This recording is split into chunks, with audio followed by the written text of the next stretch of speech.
Assalamualaikum warahmatullahi wabarakatuh. Oke, untuk kali ini kita akan lanjut video yang kemarin, yaitu 4.1. Langsung saja ke 4.2, yaitu karakteristik lapisan fisik. Standar lapisan fisik. Pada topik sebelumnya Anda memperoleh gambaran umum tingkat tinggi tentang lapisan fisik dan tempatnya dalam jaringan. Topik ini membahas lebih dalam tentang hal-hal spesifik tentang lapisan fisik. Ini mencakup komponen dan media yang digunakan untuk membangun jaringan, serta standar yang diperlukan agar semuanya berfungsi bersama. Protokol dan operasi lapisan osi atas dilakukan menggunakan perangkat lunak yang dirancang oleh insinyur perangkat lunak dan ilmuwan komputer. Layanan dan protokol dalam rangkaian TCP atau IP ditetapkan oleh Internet Engineer Task Force atau IETF. Lapisan fisik terdiri dari sirkuit elektronik, media, dan korektor yang dikembangkan oleh para insinyur.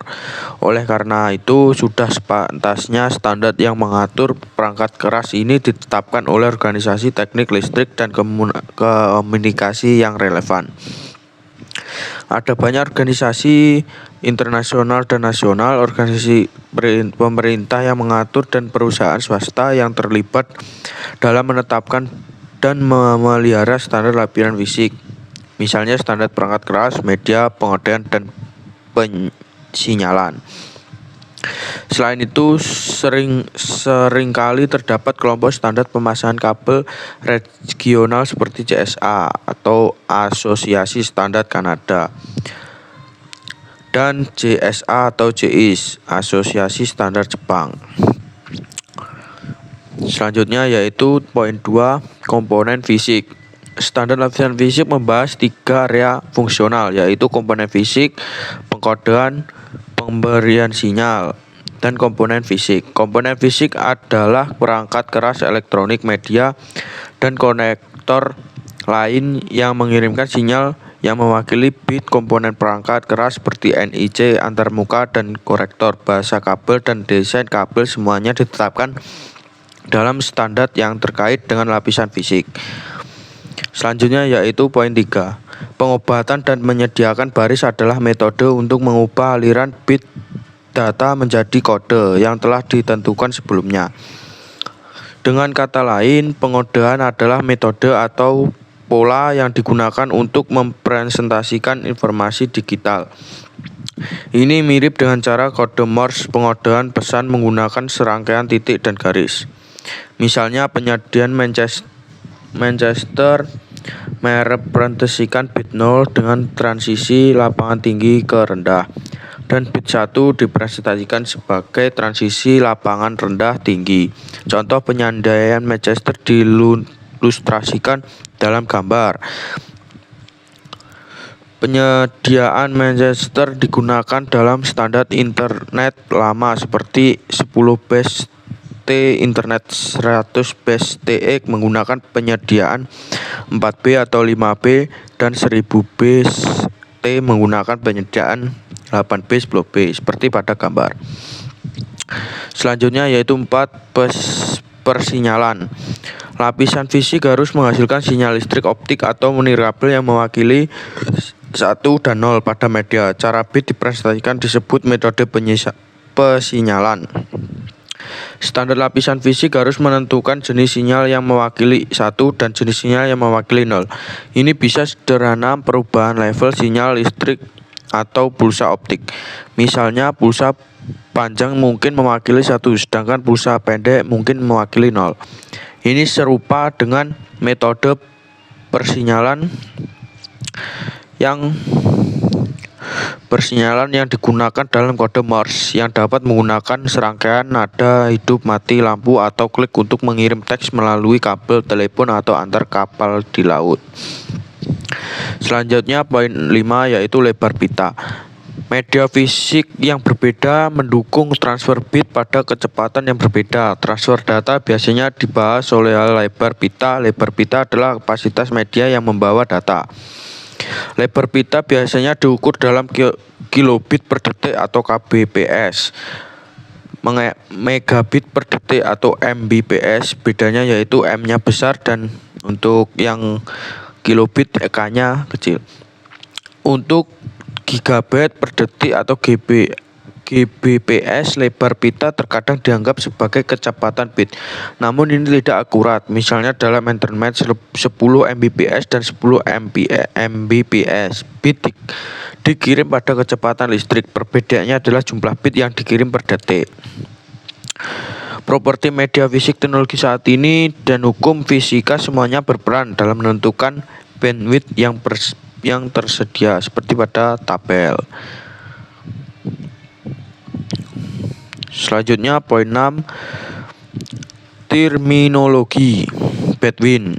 Istilah yang digunakan untuk mengukur kualitas bandwidth meliputi latensi, hasil produksi, dan bagus sekali. Latensi merujuk pada jumlah waktu termasuk penundaan yang dibutuhkan data untuk berpindah dari satu titik ke titik lainnya dalam jaringan internet atau jaringan dengan beberapa segmen. Throughput tidak boleh lebih cepat daripada tautan paling lambat di jalur dari sumber ke tujuan. Bahkan jika semua atau sebagian besar segmen memiliki bandwidth tinggi, hanya diperlukan satu segmen di jalur dengan throughput rendah untuk menciptakan kemacetan dalam throughput seluruh jaringan. Hasil produksi throughput merupakan ukuran transfer bit melintas media selama periode waktu tertentu. Karena sejumlah faktor, throughput biasanya tidak sesuai dengan bandwidth yang ditentukan dalam implementasi lapisan fisik. Throughput biasanya lebih rendah daripada bandwidth. Ada banyak faktor yang mengaruhi throughput, yaitu jumlah lalu lintas, jenis lalu lintas, dan latensi yang disebabkan oleh jumlah perangkat jaringan yang ditemui antara sumber dan tujuan. Ada pengukuran ketiga untuk menilai transfer data dapat digunakan. Pengukuran ini dikenal sebagai Goudput. Goudput adalah ukuran data yang dapat digunakan untuk ditransfer selama periode waktu tertentu. Goudput adalah throughput dikurangi overhead lalu lintas untuk membuat sesi pengakuan, enkapsulasi, dan bill yang ditransmisikan ulang. Goudput selalu lebih rendah daripada throughput yang umumnya lebih rendah daripada bandwidth. Oke, selanjutnya yaitu 4.3, yaitu kabel tembaga. Poin 1, karakteristik kabel tembaga. Kabel tembaga merupakan jenis kabel yang paling umum digunakan dalam jaringan saat ini. Bahkan kabel tembaga bukan hanya untuk jenis kabel. Ada 3 jenis kabel tembaga yang masing-masing digunakan dalam situasi tertentu. Jaringan menggunakan media tembaga karena murah, mudah dipasang, dan memiliki resistansi rendah terhadap arus listrik. Namun media tembaga dibatasi oleh jarak dan gangguan sinyal. Data ditransmisikan pada kabel tembaga sebagai pulsa listrik. Delektor dalam antarmuka jaringan perangkat tujuan harus menerima sinyal yang dapat dikode dengan sukses agar sesuai dengan sinyal yang dikirim. Namun semakin jauh sinyal bergerak, semakin buruk sinyalnya.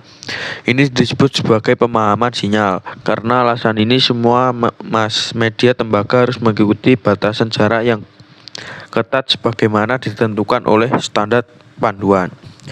Waktu dan nilai tegangan pulsa listrik juga rentan terhadap gangguan dari dua sumber, yaitu gangguan elektromagnetik atau EMI dan crosstalk.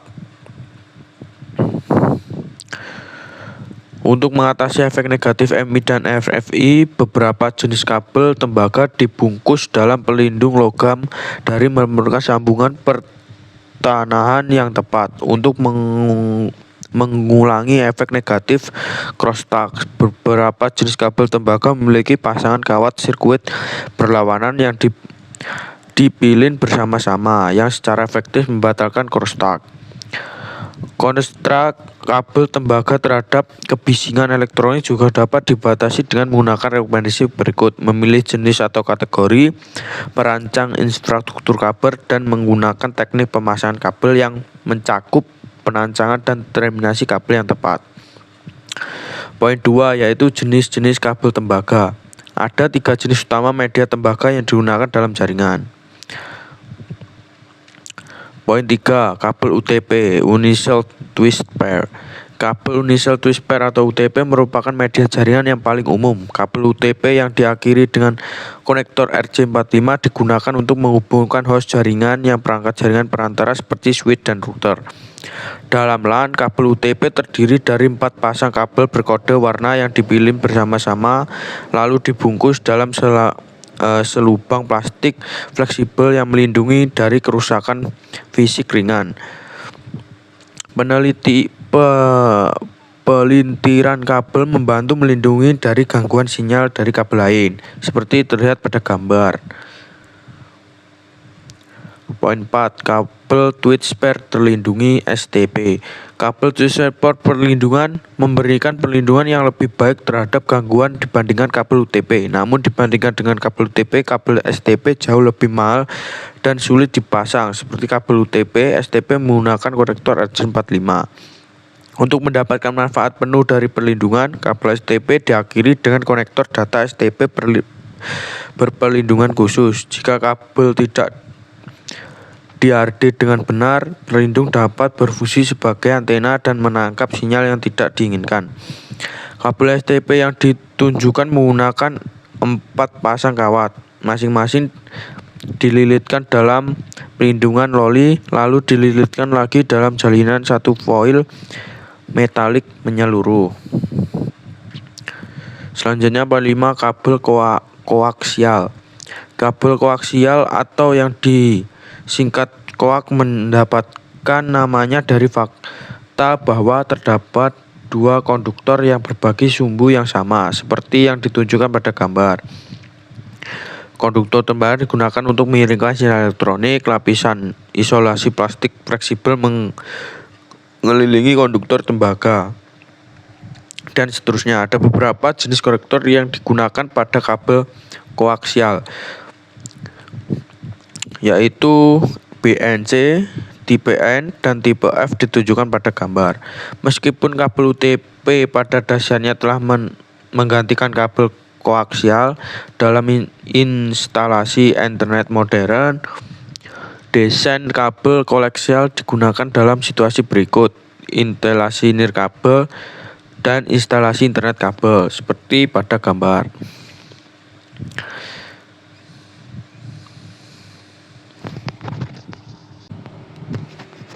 Untuk selanjutnya yaitu 4.4 kabel UTP.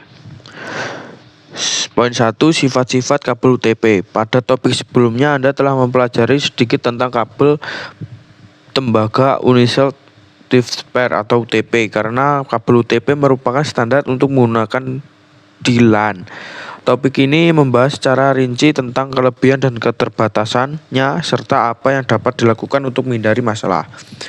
Bila digunakan sebagai media jaringan, kabel UTP terdiri dari 4 pasang kabel tembaga berkode warna yang dipilin bersama-sama lalu dibungkus dalam selubang plastik fleksibel. Ukurannya yang kecil dapat menguntungkan selama pemasangan. Kabel UTP tidak menggunakan pelindungan untuk mengangkat efek EMI dan RFI. Sebagai gantinya, perancangan kabel telah menemukan cara lain untuk membatasi efek negatif ground short, seperti pembatalan dan memvariasikan jumlah lilitan per pasang kabel. Poin 2. Standar dan konektor kabel UTP. Pengkabelan UTP mematuhi standar yang ditetapkan bersama oleh TIA atau EIA. Secara khusus, TIA atau EIA 568 menetapkan standar pengabelan konversial untuk instalasi LAN dan merupakan standar yang paling umum digunakan dalam lingkungan perkabelan LAN. Beberapa elemen yang ditetapkan adalah sebagai berikut: jenis kabel, panjang kabel, konektor, terminal kabel, dan metode pengujian kabel. Karakteristik kelistrikan kabel tembaga ditetapkan oleh Institute of Electrical and Electronics Engineer atau IEEE menilai kabel UTP berdasarkan kinerjanya. Kabel ditempatkan ke dalam kategori berdasarkan kemampuannya untuk membawa kecepatan pita lebar yang lebih tinggi. Misalnya kabel kategori 5 umumnya digunakan dalam instalasi fast internet 100 Mbps. Kategori lainnya meliputi kabel N-STED kategori 5, kategori 6, dan kategori 6A. Kabel dalam kategori yang lebih tinggi dirancang dan dibangun untuk mendukung kecepatan data yang lebih tinggi. Karena Ethernet berkecepatan gigabit baru sedang dikembangkan dan diadopsi. Kategori 5E dikomunikasikan untuk instalasi bangunan baru. Seperti contoh-contoh yang pada gambar berikut. Ini colokan RJ45 UTP, joket RJ45 UTP, dan kabel UTP yang termanisinya buruk. Selanjutnya poin 3, kabel UTP strike trok dan cross-sell. Situasi yang berbeda mungkin mengharuskan kabel UTP disambungkan sesuai dengan konversi penyambungan yang berbeda. Ini berarti bahwa setiap kabel dalam kabel harus disambungkan dalam urutan yang berbeda di set pin yang berbeda dalam konektor RJ45. Berikut ini jenis kabel utama yang diperoleh dengan menggunakan konversi pengkabelan tertentu seperti Ethernet strike trok dan Ethernet crossover. Pengguna kabel crossover atau strike trok yang salah di antara perangkat mungkin tidak merusak perangkat, tetapi konektivitas dan komunikasi antara perangkat tidak akan terjadi. Ini adalah kesalahan umum, dan memeriksa apakah koneksi perangkat sudah benar harus menjadi tindakan pemecahan masalah pertama jika konektivitas tidak tercapai.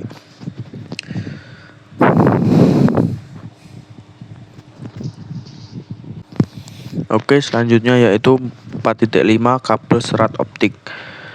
Poin 1, properti kabel serat optik. Seperti yang telah Anda pelajari, kabel serat optik adalah jenis kabel lain yang digunakan dalam jaringan. Karena mahal, kabel ini tidak umum digunakan pada berbagai jenis kabel tembaga. Namun kabel serat optik memiliki sifat tertentu yang menjadikannya pilihan terbaik dalam situasi tertentu. Kabel serat optik mentransmisikan data melalui jarak yang lebih jauh dan pada bandwidth yang lebih tinggi daripada media jaringan lainnya. Kabel serat optik dapat mentransmisikan sinyal dengan redaman yang lebih sedikit, dan sebelumnya kabel terdapat IMI dan RFI. Serat optik umumnya digunakan untuk menghubungkan perangkat jaringan. Serat optik adalah untaian kaca murni yang fleksibel tetapi sangat tipis dan transparan, tidak lebih besar dari rambut manusia. Bit dikodekan pada serat sebagai impulsi cahaya. Kabel serat optik berfungsi sebagai pemandu gelombang atau pipa cahaya untuk mentransmisikan cahaya antara kedua ujung dengan kehilangan sinyal yang minimal. Poin 2, jenis media, yaitu serat mode tunggal SMF dan serat multimode MMF. Selanjutnya poin 3, penggunaan kabel serat optik. Kabel serat optik sekarang digunakan dalam 4 jenis industri, yaitu jaringan perusahaan, fiber to the home, jaringan jarak jauh, dan jaringan kabel bawah laut. Poin 4, konektor serat optik. Konektor serat optik digunakan untuk mengakhiri ujung serat optik. Tersedia sebagai macam konektor serat optik. Perbedaan utama di antara jenis konektor adalah dimensi dan metode penyambungan. Perusahaan memutuskan jenis konektor yang akan digunakan berdasarkan peralatan mereka. Hingga saat ini, cahaya hanya dapat bergerak dalam satu arah melalui serat optik. 2 saat diperlukan untuk mendukung operasi duplex penuh. Beberapa konektor serat menerima serat pengirim dan penerima dalam satu konektor yang dikenal sebagai konektor duplex.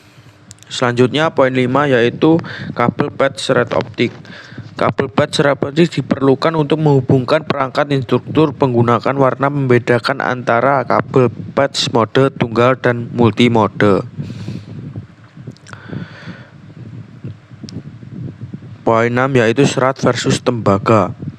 Ada banyak keuntungan menggunakan kabel serat optik dibandingkan kabel tembaga. Tabel berikut menyoroti beberapa perbedaan tersebut. Saat ini, sebagai besar lingkungan perusahaan, serat optik terutama digunakan sebagai kabel tulang punggung untuk koneksi titik ke titik dengan lalu lintas tinggi antara fasilitas distribusi data.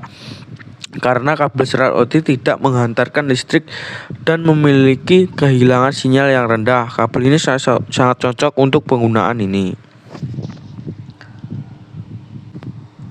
Untuk selanjutnya yaitu media nirkabel.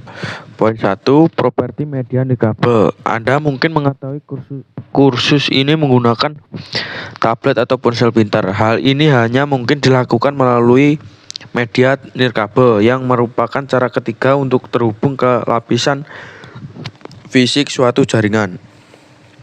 Media nirkabel membawa sinyal elektromagnetik yang memiliki digit biner. Komunikasi data menggunakan frekuensi radio atau gelombang mikro. Media nirkabel menyediakan opsi mobilitas terbaik dari semua media dan jumlah perangkat yang mendukung nirkabel terus meningkat. Berikut adalah beberapa keterbatasan kabel, area jangkauan, gangguan keamanan, dan media bersama.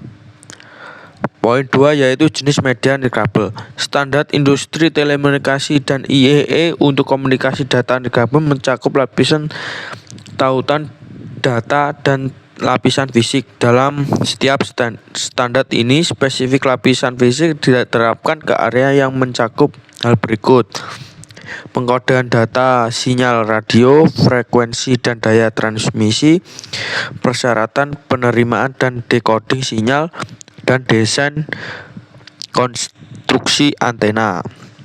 Berikut adalah standar nirkabel: Wi-Fi IEEE 802.11, Bluetooth IEEE 802.16, Zigbee IEEE 802.15.4. Poin 3, jaringan LAN nirkabel. Implementasi dan nirkabel yang umum memungkinkan perangkat untuk terhubung secara nirkabel melalui LAN. Secara umum, WLAN memerlukan perangkat jaringan berikut: titik akses nirkabel, adaptor NIC nirkabel. Manfaat teknologi komunikasi dan kabel sudah jelas, terutama penghematan biaya pemasangan kabel di tempat dan kemudian mobilitas host. Administrator jaringan harus mengembangkan dan menerapkan kebijakan dan proses keamanan yang ketat untuk melindungi WLAN dan akses kerusakan yang tidak sah. Berikut adalah Cisco Meraki MX6W, yaitu sebuah router.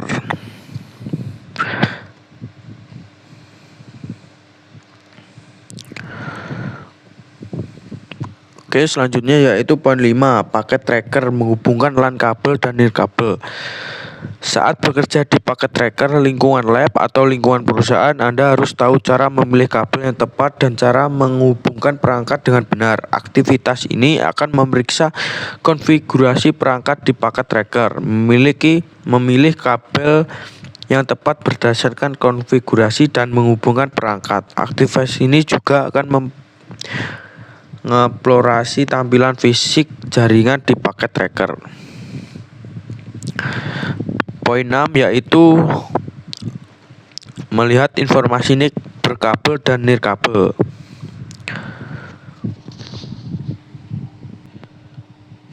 Untuk selanjutnya yaitu model praktik. Poin 1, paket tracker eksplorasi lapisan fisik. Dalam aktivitas paket tracker physical mode ini, Anda akan melacak jalur fisik paket IP dari rumah di Monterey, California ke server web di University of Hawaii di Pulau Oahu. Dalam simulasi paket tracker, seorang mahasiswa tinggal di